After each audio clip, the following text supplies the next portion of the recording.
नमस्कार, जय महाराष्ट्र. बऱ्याच दिवसानंतर आपण भेटतो आहोत. जवळपास 1 महिना होऊन गेला असेल. या एका महिन्यामध्ये जे काय घडलं ते आपल्या समोर घडलेलं आहे. अनेक संकटांचं असं असतं की यायला लागले की एका मागोमाग एक येतात. कोरोनाशी लढतो आहोत, त्याच्यात मध्ये निसर्ग चक्रीवादळ आलं. आपण सर्व किनारपट्टीतली लोक श्वास रोखून बघत होतो की हे वादळ नेमकं कुठे धडकणार. रायगडमध्ये ते धडकलं आणि त्याची नंतर जी काय मी पाहणी केली त्या वादळाची भीषणता भयानक होती. जे त्या वादळाच्या तडाख्यात सापडले नशिबाने वाचले असं मी म्हणेन, पण त्याचबरोबरीने आपल्या शासन यंत्रणेने सुद्धा खूप चांगलं काम केलं. मनुष्यहानी किंवा प्राणहानी, जीवितहानी कमीत कमी कशी होईल यासाठी सतर्कता दाखवली. एक सुद्धा कोळी बांधव किंबहुना एक सुद्धा मच्छीमारी करणारी बोट आपण समुद्रात राहू दिली नाही. त्याने वेळेमध्ये आपल्या घरात आणलं, सुरक्षित जागी हलवलं आणि त्यामुळे प्राणहानी झाली, पण ती कमीत कमी ठेवण्यात आपल्याला काही प्रमाणात यश आलं. आर्थिक नुकसान तर झालेलं आहे. मोठी मोठी झाडं उन्मळून पडलेत, फळबागा उद्ध्वस्त झालेल्या आहेत, घरांची छपरे उडून गेलेले आहेत. नुकसान अतोनात झाले, पण त्या अतोनात नुकसान म्हणजे विजेचे खांब सुद्धा उन्मळून पडलेले आहेत. या नुकसानीमध्ये आपण हेही पाहिलं की सरकार खंबीरपणाने या सर्व किनारपट्टीतल्या कोकणवासियांच्या आणि जिथे जिथे हे वादळ पुढे सरकलं, ज्यांचं नुकसान झालं त्या सगळ्यांच्या पाठी खंबीरपणे उभं आहे. या गेल्या काही दिवसात काय झाले, एक तर आपण असे भेटू शकत नाही आहोत. हा विकास म्हणायचा का, कल्पना नाही, पण प्रत्यक्ष भेटी होत नाहीत आणि असं भेटावं लागतंय. आणि पूर्वी आपण अनेक दिवसानंतर भेटल्यानंतर विचारायचो, काय रे कसा आहेस. मग जो तो आपापली दुःख असतील, व्यथा असतील, वेदना असतील एक बाजूला ठेवून भेटीत बोलायचं की मजेत आहे. आता सगळ्यांची परिस्थिती तीच आहे. कसे आहात, जसे तुम्ही आहात तसेच आम्ही आहोत. सगळे घरातच आहोत. सगळं काही ठप्प आहे, संपूर्ण जग ठप्प आहे आणि या संकटाचा सामना आपण करत आहोत. आज मी आपल्याशी बोलताना परवा 1 तारीख आहे. ही 1 तारीख आषाढी तर आहेच, पण जे आपल्यासाठी डॉक्टर्स योद्धे बनून लढतायत त्यांचा डॉक्टर्सचा राष्ट्रीय डॉक्टर दिन आहे. त्या सगळ्यांना मी त्यांचं कौतुक करतो, त्यांना धन्यवाद देतो. आणि तुम्ही जी लढाई लढतात आमच्यासाठी, त्याच्यात आम्ही सुद्धा तुमच्यासोबत आहोत. तुमच्यासोबत तुम्हाला आम्ही सहकार्य करतो आहोत आणि करू, हे एक वचन त्यांना देतो. डॉक्टर दिनाबरोबर आपल्या राज्याचे माजी मुख्यमंत्री वसंतराव नाईक, त्यांचाही जन्मदिवस आणि हा सप्ताहच आपण शेतकरी सप्ताह म्हणून साजरा करतो. म्हणजे दोन्ही जे आत्ता आपल्याला जीव वाचवत आहेत त्या डॉक्टरांचा तो दिवस आहे आणि योगायोगाने वसंतरावांच्या जन्मदिवसाच्या निमित्ताने जो शेतकरी दिन साजरा करतो, म्हणजे आपल्याला जगाला जो आपलं धान्य पिकवतो, त्यांचा सुद्धा हा एक दिवस आहे. म्हणून मी या दोन्ही शेतकऱ्यांना आणि माझ्या डॉक्टर्सना विनम्र नमस्कार करतो आणि आपल्याशी आता बोलतो. साहजिकच आहे, 30 तारखेपर्यंत हा लॉकडाऊन आहे. माननीय पंतप्रधानांनी 30 जूनपर्यंत हा लॉकडाऊन जाहीर केलेला आहे. 30 जून नंतर काय होणार, मी यापूर्वीच आपल्याला सांगितलेलं आहे की आता लॉकडाऊन हा शब्द बाजूला ठेवायचा आणि हळूहळू आपण एक एक गोष्टी, सोयी सुविधा, सेवा ह्या उघडत जाणार. म्हणजेच 30 तारखेनंतर लॉकडाऊन उठणार का, तर अत्यंत स्पष्ट शब्दात नाही. मग काय होणार, असंच राहणार का, तर तेही उत्तर नाही आहे. आपण गेले 15-20 दिवस अनुभवतो आहोत. एक एक करत महाराष्ट्रामध्ये आपण अत्यंत काळजीपूर्वक पावलं टाकत सेवा सुविधा आणि काही गोष्टी म्हणजे दुकानं असतील, आजपासून आपल्या नाभिकांची जी सेवा आहे ती सुरू होते आहे, अशा काही गोष्टी सुरू करतो. दुकानं सुरू झालेली आहेत, काही ऑफिसेस काही प्रमाणात त्यांच्या कर्मचारी वर्गाची उपस्थिती त्यांना आपण परवानगी देऊन ती सुरू झालेली आहे. तर एक एक गोष्टी आपण सुरू करत चाललेलो आहोत. हे हळूवार का करतो आहोत आपण, ह्याचं कारण अजूनही संकट नाही टळलेलं. एक गोष्ट नक्की लक्षात ठेवा की आपण जे मिशन बिगिन अगेन किंवा पुनश्च हरिओम म्हणून सुरुवात केलेली आहे, ह्याचा अर्थ धोका टळलेला नाही, पण आपण थोडंसं कात्रीत सापडलेलो आहोत. ज्याला म्हणतात ना, इकडे आड आणि तिकडे विहीर. आपल्याला इथेही पडायचं नाही आणि तिथेही पडायचं नाही, मधोमध बरोबर आपला तोल सांभाळून हे संकट पार पाडायचंय, संकटाचा काळ हा पार पाडायचा आहे. आणि म्हणून केवळ आणि केवळ अर्थचक्राला एक गती द्यायला आपण सुरुवात करण्यासाठी म्हणून एक एक गोष्टी आपण उघडत चाललेलो आहोत. एखादी गोष्ट उघडली म्हणजे धोका टळलाय, आता आपण बिनधास्त, अजिबात नाही. कृपा करून तशा गैरसमजात, तशा भ्रमात राहू नका, कारण तसं जर का आपण वागू तर करोना आवासून बसलेलंच आहे. आपण करोनापासून वाचण्यासाठी घरात राहा म्हणून तुम्हाला मी सांगितलेलं आहे. अनावश्यक कामासाठी बाहेर पडू नका. आवश्यक असेल तेव्हा आणि तेव्हाच घराबाहेर पडा, हे माझं आजही सांगणं आहे. तुम्ही म्हणाला, रे हा काय आलं की नुसतं आपलं काळजी काळजी आणि काळजी. आपलं सरकार काळजीवाहू नाहीये, कारण नेहमी असं म्हणतात, ज्या सरकारला स्वतःची काळजी असते त्याला काळजीवाहू म्हणतात. हे सरकार तुमचं आहे, मजबूत आहे आणि तुमची महाराष्ट्राची काळजी घेणारं हे सरकार आहे. आणि म्हणून माझं कर्तव्य आहे की तुम्हाला धोक्यापासून सावध करणं. बाहेर जर का आपण पडलो आणि बिनधास्त वावरलो तर धोका आहेच, प्रत्येक पावलावरती धोका आहे. मला एका गोष्टीचा नक्कीच अभिमान आहे की माझे सगळे महाराष्ट्रातले बांधव, माता भगिनी ह्यांचा सगळ्यांचा माझ्यावरती, आपल्या सरकारवरती विश्वास आहे आणि जे जे काही सरकार सांगतंय त्या सूचना तुम्ही पाळत आहात, म्हणून मला तुमचा अभिमान आहे. हे करत असताना काही ठिकाणी जसं आपण लोकलची मागणी केली होती, त्या लोकल सुरू झालेल्या आहेत. मुंबईमध्ये ग्रामीण भागामध्ये उद्योगधंदे सुरू झालेले आहेत, तिथे सुद्धा लोकांचं येणं जाणं सुरू झालेलं आहे. विशेष म्हणजे जो शेतकरी, ज्याचा उल्लेख मी सुरुवातीला केला, तो शेतकरी आपण सगळे लॉकडाऊनमध्ये घरी असलो तरी सुद्धा न थकता, न थांबता आपल्यासाठी मेहनत करतोय, घाम गाळतोय, जमिनीत राबतोय, भूमीमध्ये राबतो आहे, अफाट मेहनत करतोय. त्या शेतकऱ्याच्या सोबत आपण आहोत आणि आपण राहिलं पाहिजे. मला कल्पना आहे की जसजसा हा सीझन आता पुढे सरकतोय, महाराष्ट्रातल्या ग्रामीण भागात, मग मराठवाडा असेल, विदर्भ असेल, काही ठिकाणावरून तक्रारी आलेल्या आहेत आणि त्याची गंभीर दखल आपण घेतलेली आहे. तक्रारी कोणत्या आहेत? बोगस बियाणं. हे दुर्दैव आहे,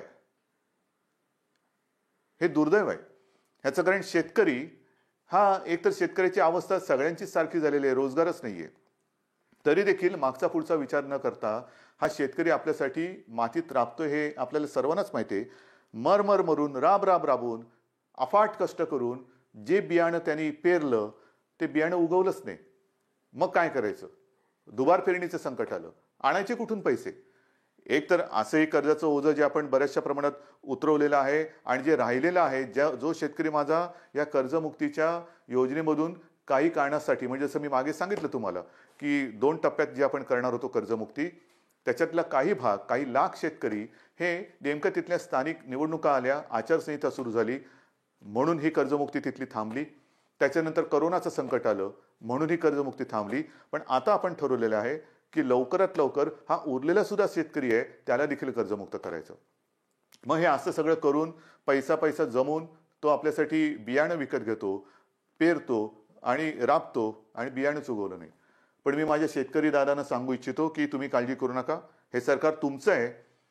ज्यांनी ज्यांनी तुम्हाला फसवलेलं आहे ते कायद्याच्या कचाट्यातून सुटणार नाही. त्यांच्यावरती गंभीर गुन्हे दाखल करून त्यांना सजा तर होईलच, पण जे नुकसान तुमचं झालेलं आहे, त्यांनी केलेलं आहे, त्यांच्याकडनं तुम्हाला हे सरकार नुकसान भरपाई सुद्धा मिळून दिल्याशिवाय राहणार नाहीये.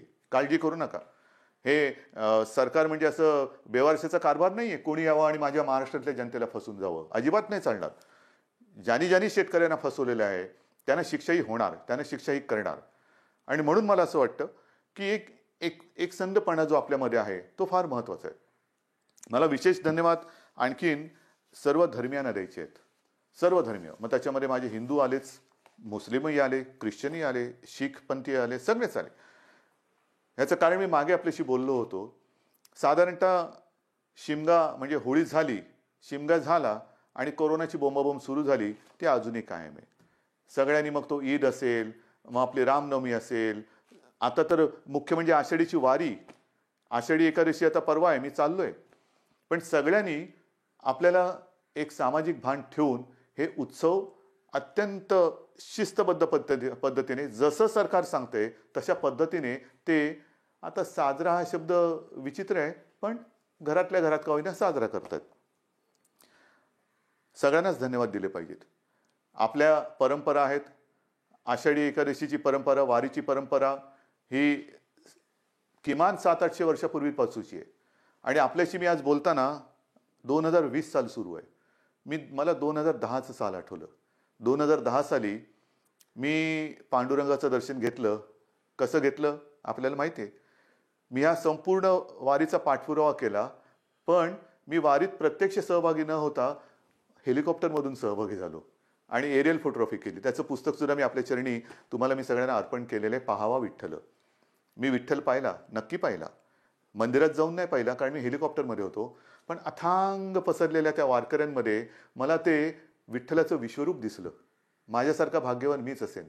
विश्वरूप ज्याला म्हणतात ते विश्वरूप काय असतं ते विश्वरूप मी त्या वारकऱ्यांच्या रूपात पाहिलं. देहभान हरकून हे वारकरी विठू नामाचा गजर करत चालत असतात. अक्षरशः देहभान हरकलेले असतात. म्हणजे कशाचं काही त्यांना सगळं जग आजूबाजूला आहे नाहीये, नाही, बस विठू माऊली विठू माऊली विठू नामाचा गजर करत ते चालत असतात. ही गेल्या अनेक वर्षाची परंपरा. अनेक ठिकाणावरनं संत महात्म्यांच्या पालख्या तिकडे येतात आणि मग ते रिंगणं होतात. मध्ये मग ते इंदापूरचं रिंगण असेल, वाखरीचं रिंगण असेल, ते घोडे धावतात. हे सगळं अप्रूप हे केवळ आपल्या देशातच होऊ शकतं. पण त्या सगळ्या वारकऱ्यांनी सुद्धा संयम दाखवला. जे सरकार म्हणेल ते. हे असे नागरिक कुठे सापडणार तुम्हाला. आणि त्या वारकऱ्यांना सांगतोय की नाईलाज म्हणून आपल्याला यावेळेला तो सगळा वारीचा सोहळा हा आटोपशीर करावा लागला. पण मी आपल्या वतीने आपल्या विठुरायाला साकडं घालायला जाणार आहे. नक्की जाणार. विठुरायाला मी साकडं घालणार की विठुराया हे काय आहे, कोणते दिवस आहेत, कशी दिवस आहेत, कशी परिस्थिती आहे. हे तुझे लाखो करोडो भक्त आज तुझ्या दर्शना विना घरातल्या घरात आहेत. आणि का तरी अशी विचित्र परिस्थिती आलेली आहे. तुझे चमत्कार आम्ही अनेक ऐकलेत. आम्ही तुमचे चमत्कार अनेक चित्रपटातून पाहिलेत. पण आता हा चमत्कार आम्हाला दाखव आणि हे करोनाचं संकट लवकरात लवकर नष्ट करून केवळ माझा महाराष्ट्रच नाही तर संपूर्ण जगाला पुन्हा एकदा सुखाचे, समृद्धीचे आणि निरोगी आयुष्याचे दिवस दाखव. हे साकडं घालायला मी जाणार आहे. वारकऱ्यानो, आशीर्वाद, तुमचे आशीर्वाद माझ्या पाठी असू द्या की ते आशीर्वाद घेऊन मी विठुरायाचे आशीर्वाद घ्यायला जाईन. आणि मला खात्री आहे तुम्ही जर मागे उभे राहिलात ना तर आपली विठू माऊली सुद्धा त्या माझ्या साकड्याला यश दिल्याशिवाय राहणार नाही. तुमचे आशीर्वाद मी आज मागतोय. मी आषाढी एकादशीला तुमच्या सगळ्यांचा प्रतिनिधी, मुख्यमंत्री म्हणून नाही, तो मान बहुमान वेगळा, पण मी तुमचा प्रतिनिधी म्हणून मी जातो आहे. जेव्हा तिथे मी पोहोचेन तेव्हा मी तुमचा प्रतिनिधी वारकरी म्हणून मी तिथे पोहोचणार आहे. म्हणून मला तुमचे आशीर्वाद पाहिजे.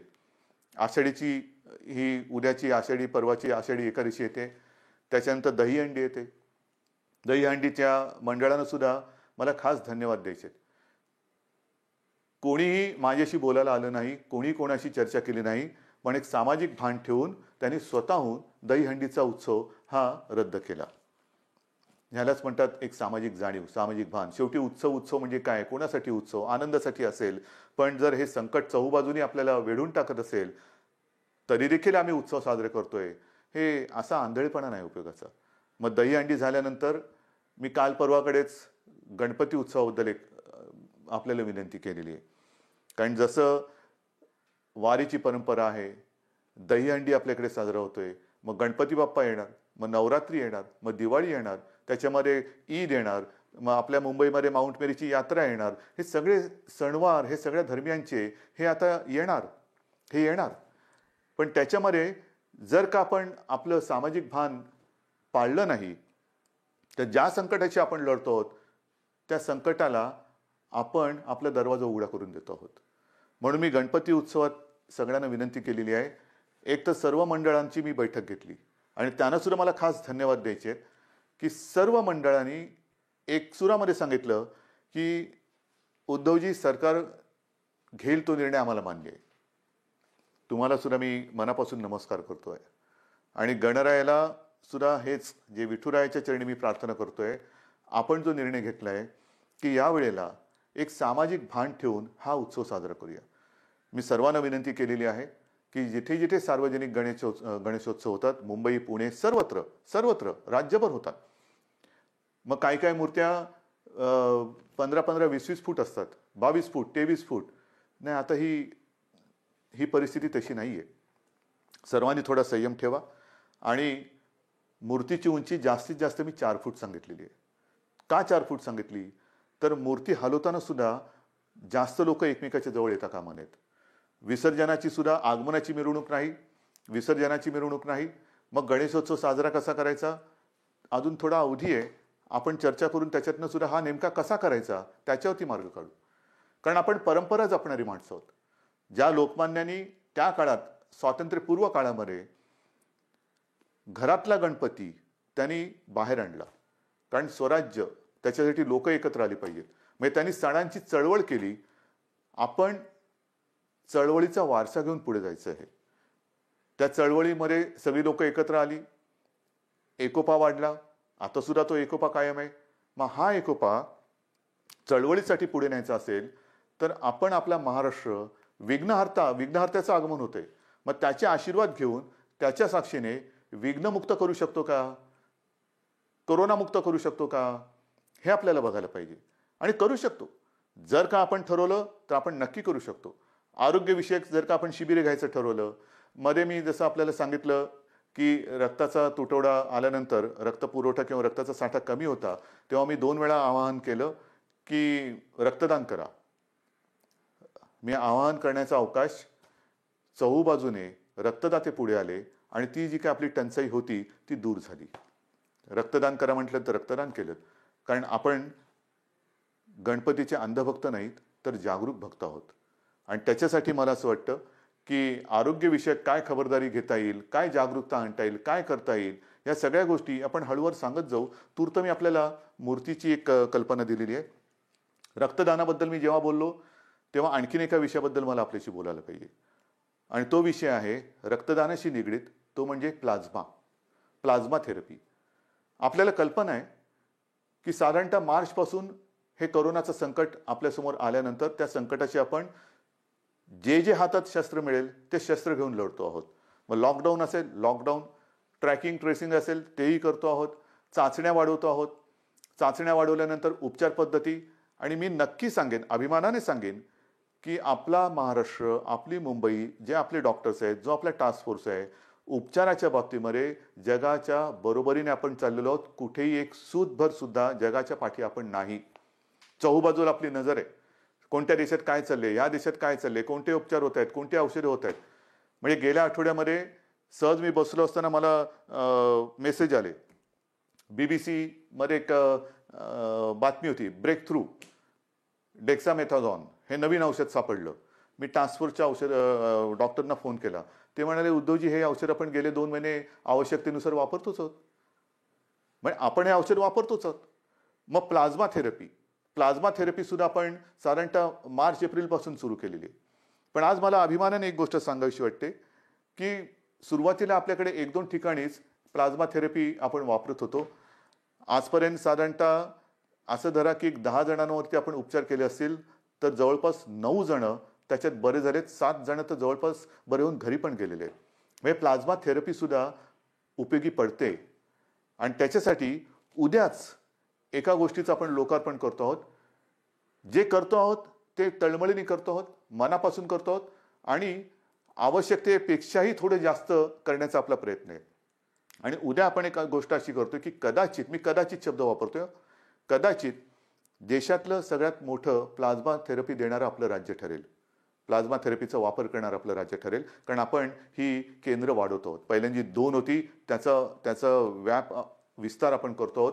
उद्या कदाचित देशातलं सगळ्यात प्लाझ्मा थेरपीचा वापर करणारं पहिलं राज्य ठरेल आपलं. पण हे सुविधा झाल्या. मला जे खास करून ज्यांना कोरोना होऊन जे सुखरूप बरे होऊन घरी गेलेत त्यांना एक विनंती करायची. रक्तदान हे कसं, एक रक्तदान कोणी करू शकतो, पण प्लाझ्मा कोणाचा वापरू शकतो? रक्तगटाप्रमाणे तर तो वापरावा लागतोच. पण ज्यांना कोरोना होऊन जे बरे झालेत आणि ज्यांच्या शरीरात ती अँटीबॉडी तयार झालेली आहे, अशांचं रक्त घेऊन त्यातनं प्लाझ्मा घेऊन त्या रक्तगटाच्या रुग्णाला जर तो प्लाझ्मा आवश्यकतेनुसार वापरला तर बऱ्याच रुग्णांचा प्राण आपण वाचवू शकता. आणि म्हणून खास करून मला जे रुग्ण बरे होऊन घरी गेलेले आहेत त्यांना विनंती करतो आहे की कृपा करून आपण पुढे या. आमच्या शासकीय विद्यालयांना जी वैद्यकीय विद्यालय आहेत त्यांना संपर्क करा, शासकीय डॉक्टर्स आहेत त्यांना संपर्क करा आणि आपण जसं रक्तदान करतो रक्तदानच करायचं आहे, पण तसं प्लाझ्मा दान करा की जेणेकरून आपण वाचलात, आपल्या माध्यमातून आणखीन काही जण वाचू शकतो. ह्यालाच तर आपण एकत्रितपणा म्हणतो, ह्यालाच तर आपण एकजूट म्हणतो आणि ती आपल्या रक्तामध्ये आहे. आणि ती मी मागेही म्हटलं होतं, लढणं हे आपल्या रक्तात आहे आणि जेव्हा रक्ताचा तुटवडा होता तेव्हा रक्तदान करून हा लढाऊपणा आपण सिद्ध केलाय. आता हा पुन्हा एकदा सिद्ध करण्याची नव्हे, पण त्याच्या आवश्यकतेनुसार वापर करण्याची गरज आहे.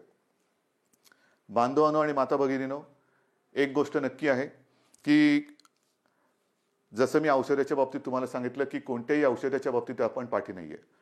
सुरुवातीपासून जी औषधं आपल्याला वाटतात की वापरली पाहिजेत, म्हणजे आता सगळीकडे रेमडेसिवीर कितीला मिळणार, रेमडेसिवीर मिळणार की नाही, रेमडेसिवीरची किंमत काय होणार, मग फॅव्हिपिरावीर, म्हणजे जशी जशी नावं येतात तसतसं त्याचा बोलबाला होतो.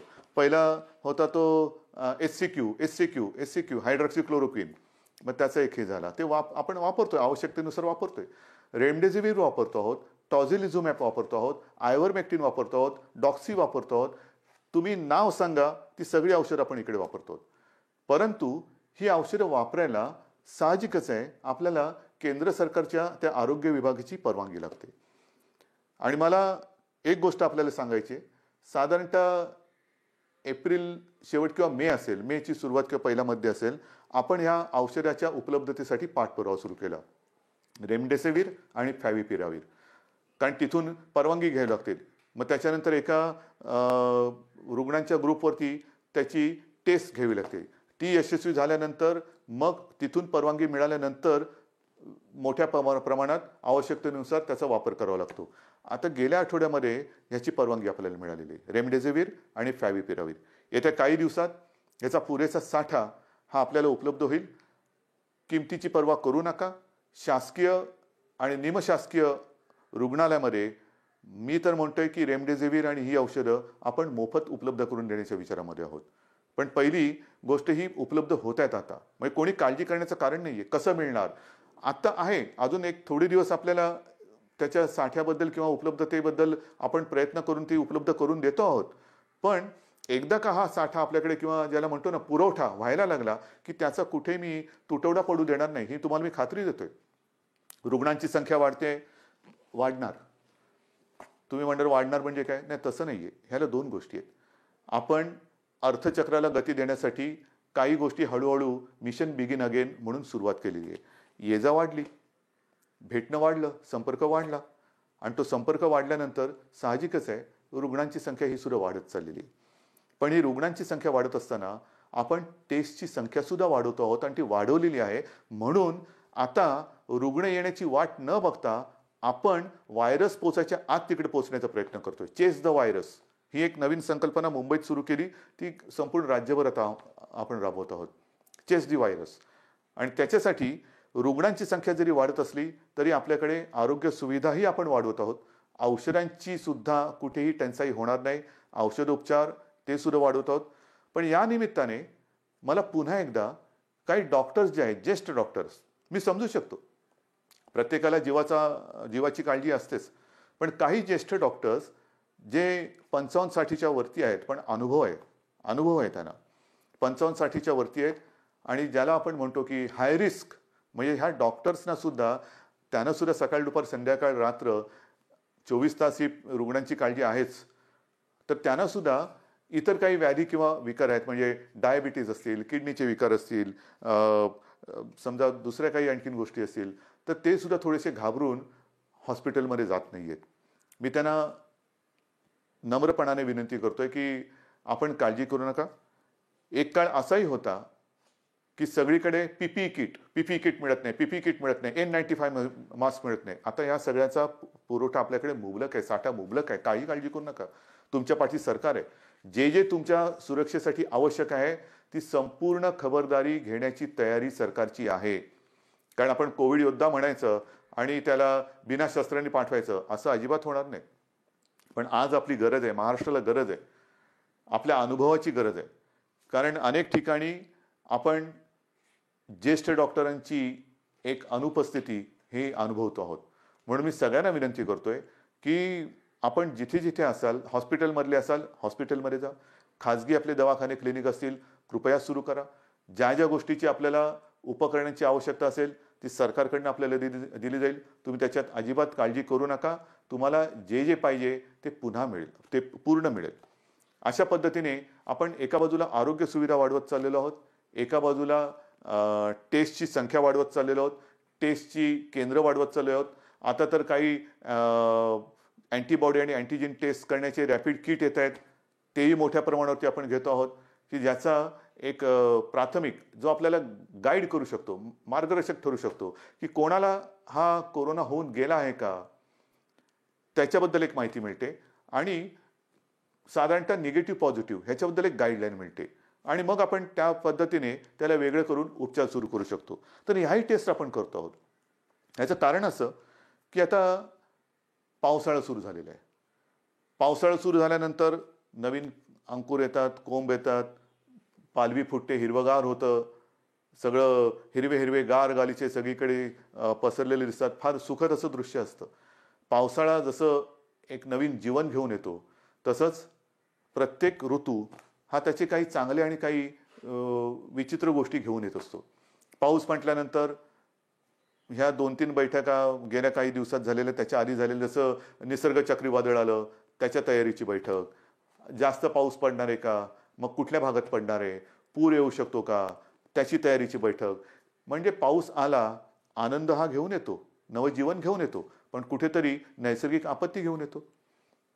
पूर आला नाही तरी काही ठिकाणी अतिवृष्टीमुळे इतर रोगराई येते. मग त्याच्यात मलेरिया आला, डेंग्यू आला, लेप्टो आला, डायरिया आला, सर्दी खोकला आला आणि त्याच्यासोबत कोरोना आहे. मग काय करणार, ह्याची सुद्धा तयारी आपली सुरू आहे. पण मला आपल्याला खास करून शहरी भागात राहणारी जी लोक आहेत त्यांना सांगायचं, मग मुंबई, पुणे, नाशिक सगळीकडे, संभाजीनगर आहे, नागपूर आहे, सगळीकडेच, की या वेळेला आपले सगळे कर्मचारी ह्या कोरोनाच्या लढाईमध्ये आहेत. अफाट मेहनत करतात, साफसफाई करतात, नाले सफाई होते, सगळं साफसफाई होते. पण आता थोडी स्वतःची काळजी मी 1-2 वर्षापूर्वी सुद्धा, किंवा मला असं वाटतं तेही त्याला 7-8 वर्ष झाली असतील, विशेषतः तेव्हा मुंबईपुरतं मी बघत होतो. आता तर माझा महाराष्ट्र, तुम्ही सगळे माझे सोबती आहात, मला संपूर्ण महाराष्ट्र बघायचं आहे. सांगण्याची गोष्ट काय की हे जे दिवस असतात ते मलेरिया आणि डेंग्यूचे असतात. आणि हा डेंग्यू असा विचित्र आहे की एक कोका कोलाच्या बाटलीचं बुच असं उपडं पडलेलं असेल आणि त्याच्यात तेवढं बुचभर जरी पाणी असलं तरी त्याच्यात सुद्धा डेंग्यूच्या आळ्या होऊ शकतात. अंड कुठे अर्धवट पडलेलं, फुटून पडलेलं आहे, टायर पडलेले असतात, हे फार धोकादायक. त्याच्यानंतर प्लास्टिकचं कव्हर असतं, त्याच्यात ते थोडेसे असे खळगे तयार होतात, त्याच्यात पाणी साठतं.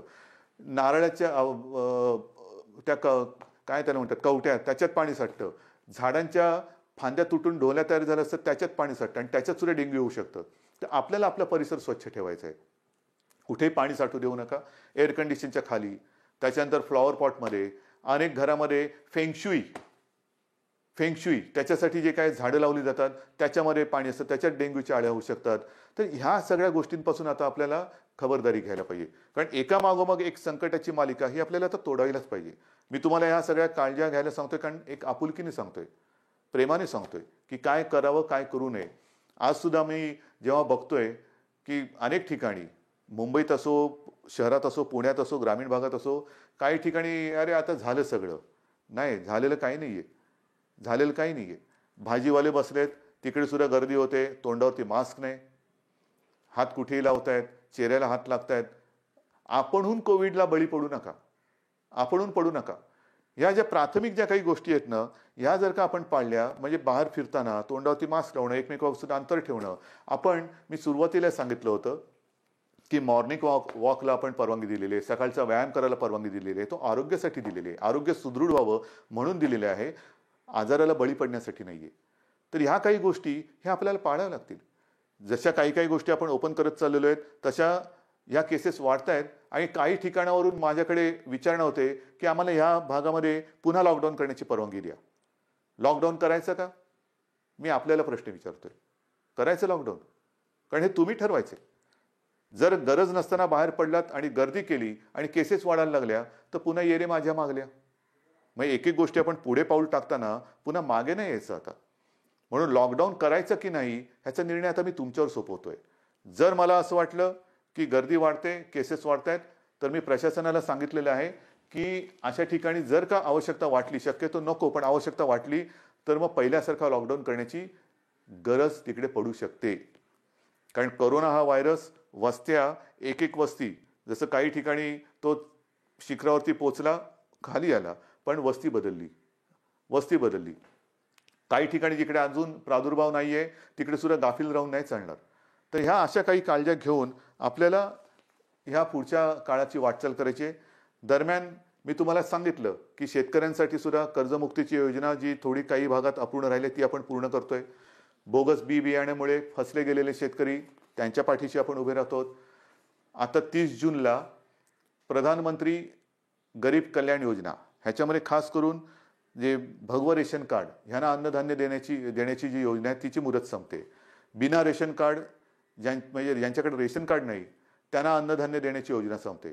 मी गेल्या 8-10-15 दिवसापूर्वी जेव्हा प्रधानमंत्र्यांची व्हिडिओ कॉन्फरन्स होती तेव्हा स्वतः ही मागणी केलेली आहे की 30 तारखेला ही मुदत संपते, धान्य देण्याची मुदत संपते आहे, कृपा करून आणखीन 3 महिन्यासाठी आम्हाला वाढवून द्या. कारण अजूनही हे संकट गेलेलं नाही, उलट केसेस वाढत आहेत. त्याच्यामुळे ही भगवं रेशन कार्ड असेल किंवा ज्यांच्याकडे रेशन कार्ड नाही यांना धान्य देण्याची जी काही योजना आहे प्रधानमंत्री गरीब कल्याण योजना, ती आणखीन आम्हाला 3 महिने वाढवून द्या हे मी पंतप्रधानांकडे सांगितलेलं आहे. मला खात्री आहे की त्यांना सुद्धा व्यवस्थित सगळ्याची कल्पना आहे आणि ही कल्पना असल्यानंतर लवकरात लवकर आपल्याला त्याच्याबद्दल परवानगी मिळेल ही मला खात्री आहे. हे सगळं झालं चित्र हे आरोग्यविषयक. अर्थचक्राच्या बाबतीमध्ये आपण खचून गेलेलो नाही आहोत. मला एका गोष्टीचा अजून एक अभिमान आहे, नक्कीच आहे, की गेल्या 15 दिवसात महाराष्ट्राने जवळपास 16,000 कोटींचे सामंजस्य करार काही विदेशी कंपन्यांसोबत केलेले आहेत. 16,000 कोटी ही एक फार आपली जमेची बाजू आहे. म्हणजे या संकटामध्ये सुद्धा आपला महाराष्ट्र हा विविध गुंतवणूकदारांना आणि उद्योजकांना आपला वाटतोय हे फार महत्त्वाचं आहे. येत आहेत या गुंतवणूकदारांना कुठे आपण दरवाजे बंद ठेवलेले नाही आहेत. या माझ्या महाराष्ट्रात या, माझ्या विदर्भात या, माझ्या मराठवाड्यात या, माझ्या कोकणात या, माझ्या उत्तर महाराष्ट्रात या, पश्चिम महाराष्ट्रामध्ये या, जिथे तुम्ही म्हणाल तिथे तुम्ही या. जे जे काय तुम्ही कराल तुम्ही जरूर करा. तुमच्यासाठी आमच्या महाराष्ट्राची, देशाची आणि महाराष्ट्राची दारं उघडी आहेत. आल्यानंतर साहजिकच आहे अर्थचक्राला गती मिळाली पाहिजे. माझ्या स्थानिक भूमिपुत्रांना नोकऱ्या मिळाल्या पाहिजेत, रोजगार मिळाला पाहिजे. ह्या सगळ्या गोष्टींसाठी आपण नुसतं कोरोना एके कोरोना करत नाही बसलेलो आहोत. इतर सुद्धा काही ज्या गोष्टी आहेत, ज्या उद्योगधंद्याच्या बाबतीत असतील, विकास कामाच्या बाबतीत असतील, ह्याही गोष्टी, ह्याही आघाड्यांवरती आपण ती ऑफिसेस लॉकडाऊनमध्ये ठेवलेली नाहीत. आपला संपर्क सुरू आहे. सगळ्यांना आपण संपर्क करतो आहोत, त्यांच्या आवश्यकता समजून घेतो आहोत, आपण त्यांना काय देऊ शकतो त्याच्यावरती विचार करतो आहोत. काही अटी तटी शर्ती मी आल्यानंतर असं काही जणांना होतं, नको तो बाबा महाराष्ट्र, आम्ही चाललो परत. तसं नाहीये. तुम्ही सांगा काय काय आम्ही करू शकतो, हे आम्ही करू शकतो, ते तुम्हाला मान्य असेल जरूर या. एकदा आलात की तुम्हाला कुठेही आडकाठी केली जाणार नाही. या पद्धतीने आपण जातो आहोत. मग ते पर्यटनाच्या बाबतीत असेल, उद्योगधंद्याच्या बाबतीत असेल, चहूबाजूनी आपण आपले प्रयत्न सुरू आहेत. याचं कारण असं की आपल्याला सर्वांना कल्पना आहे की आपलं अर्थसंकल्पीय अधिवेशन सुरू होतं. अर्थसंकल्प मांडला काय, नवीन स्वप्न घेऊन आम्ही तुमच्यासमोर आलो काय आणि अचानक हे संकट आल्यानंतर तेही अधिवेशन आपल्याला आवर्त घ्यावं लागलं. तर ही अशी सगळी परिस्थिती आहे. ह्या परिस्थितीचा मुकाबला करतो आहे. शिक्षणाच्या बाबतीत सुद्धा निर्णय तुम्हाला मी सांगितलेला आहे. तर सगळ्यांचीच काळजी घेतोय. शाळा सुरू होणार का, तर माझं म्हणणं आहे शाळा सुरू होणार का पेक्षा शिक्षण कसं सुरू होणार त्याच्यावरती आपण लक्ष देतो. मग ते शालेय शिक्षण असेल, महाविद्यालयीन शिक्षण असेल, सगळ्याच बाबतीत आहोत. तर असं एक गोष्टी आपण करत चाललेलो आहोत. मला खात्री आहे जसं जे सहकार्य तुम्ही आजपर्यंत मला केलं, सरकारला केलं, तसंच याही पुढे कराल. जे जे काय आपण करू ते मी तुम्हाला आधीच सांगितलेलं आहे की तुम्हाला न सांगता मी काही करणार नाही. लॉकडाऊन हा शब्द जरी मी वापरत नसलो तरी याचा अर्थ आपण परवापासून सगळं काही उघडतो आहोत असा गैरसमज करून घेऊ नका. आज देखील आपल्याला उलटं आज जास्त शिस्तीची गरज आहे. कारणाशिवाय बाहेर पडू नका.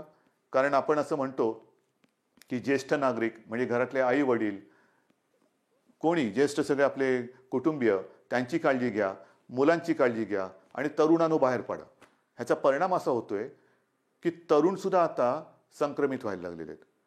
आणि बऱ्याच ठिकाणी आजही म्हणजे आज सुद्धा एक गोष्ट चांगली आहे की 80% लोकांना लक्षणच दिसत नाही. पण लक्षण दिसले नाहीत ह्याचा अर्थ त्याला प्रादुर्भाव झाला नाही याच्यातला भाग नाही.